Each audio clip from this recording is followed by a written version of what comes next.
नमस्कार, मैं प्रेक्षा पांडे स्वागत करती हूँ आप सभी दर्शकों का हिंदन्यूज.लाइव की इस खास पेशकश में। आज हम बात करने वाले हैं भारत की एक ऐसी शख्सियत के बारे में जिसने सुई से लेकर हवाई जहाज बनाने के क्षेत्र में अपना परचम लहराया है। ये व्यक्ति अपने काम और रुतबे के लिए ही नहीं बल्कि अपनी सादगी और विनम्र स्वभाव के लिए भी जाने जाते हैं।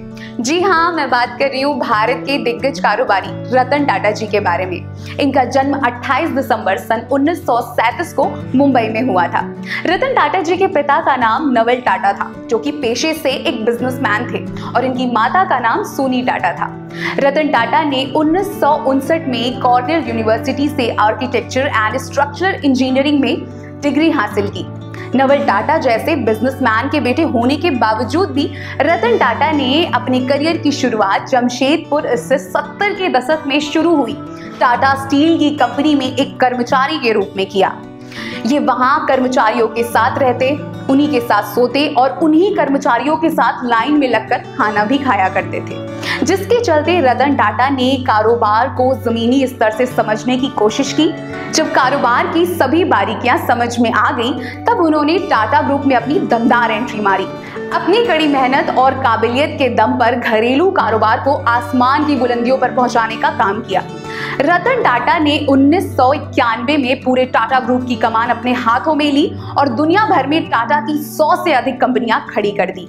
रतन टाटा का मानना था कि मैं सही निर्णय लेने में यकीन नहीं करता, बल्कि निर्णय लेकर उन्हें सही साबित करने में यकीन रखता हूँ।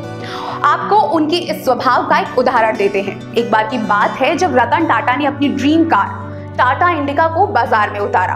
उसका रिस्पांस काफी खराब रहा, जिसके चलते कंपनी घाटे में जाने लगी। घाटे में जाती हुई कंपनी को देख शेयर होल्डर्स रतन टाटा से कहने लगे, हमें ये कंपनी बेच देनी चाहिए। न चाहते हुए भी रतन टाटा इस कंपनी को बेचने के लिए तैयार हो गए और इस कंपनी को बेचने के लिए यूएस फोर्ड से मीटिंग के लिए गए। वहां जाने पर फोर्ड के चेयरमैन ने उनका बहुत अपमान किया और उनसे बोले कि जब तुम्हें कार बिजनेस के बारे में समझ ही नहीं थी तो तुमने इसमें इतना पैसा क्यों फूंक दिया, लेकिन मैं तुम्हारी इस कंपनी को खरीद कर तुम पर एहसान करता हूँ। इतना सुनते ही रतन टाटा ने अपनी कंपनी को बेचने से इनकार कर दिया और भारत वापस लौट आए। अपनी कड़ी मेहनत और सूझबूझ से घाटे में जा रही कंपनी को न केवल दोबारा फायदे में लाकर खड़ा कर दिया, बल्कि घाटे में जा रही फोर्ड की 2 कार्स जैगवार और लैंड रोवर को भी खरीद लिया। रतन टाटा अपने वादे के एकदम पक्के व्यक्ति थे। इस बात का पता उनके आजीवन कुंवारे रहने से चलता है। दरअसल लॉस एंजलिस में उन्हें एक युवती से प्रेम हो जाता है, जिसे वो शादी करने का वचन दे देते हैं। उसी दौरान उन्हें भारत से फोन आता है कि उनकी दादी बीमार हो गई है, जिसके चलते उन्हें भारत वापस लौटना पड़ता है। कुछ समय बाद उन्हें पता चलता है कि जिस लड़की को उन्होंने वचन दिया है, उस लड़की ने किसी और से शादी कर ली। लेकिन रतन टाटा उस युवती को वचन दे चुके थे, जिसके चलते वे आजीवन कुंवारे रह जाते हैं। इस बात का खुलासा उन्होंने अपने एक इंटरव्यू के दौरान किया।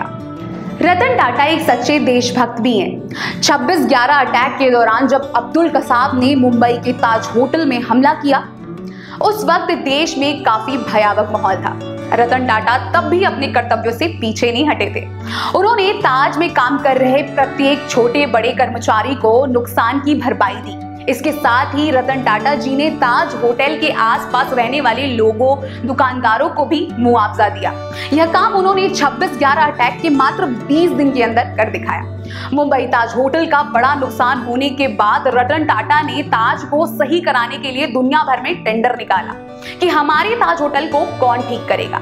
तभी पाकिस्तान से 2 बिजनेसमैन रतन टाटा के पास आते हैं, लेकिन रतन टाटा उन बिजनेसमैन से काम करवाने से साफ इनकार कर देते हैं और कहते हैं कि मैं अपने देश के साथ गद्दारी नहीं करूंगा। रतन टाटा के कॉम्पिटिटर्स भी उनका सम्मान करते थे। एक बार की बात है जब इन्फोसिस के फाउंडर श्री नारायण मूर्ति से कहा गया कि वो रतन टाटा को लाइफ टाइम अचीवमेंट अवार्ड दें, जिसके लिए श्री नारायण मूर्ति ने रतन टाटा जी को स्टेज पर बुलाया, उन्हें अवार्ड देकर रतन टाटा के पैर छुए और उनका आशीर्वाद लिया। ऐसे हैं हमारे रतन टाटा। वैसे आपको बता दें कि रतन टाटा के चाहने वाले उनको भारत रत्न दिलाने की मांग कर रहे हैं। क्या भारत के अनमोल रतन रतन टाटा को भारत रत्न से नवाजा जाना चाहिए या नहीं, इस पर आप अपनी राय हमें कमेंट करके जरूर बताएं। आज की कहानी में बस इतना ही।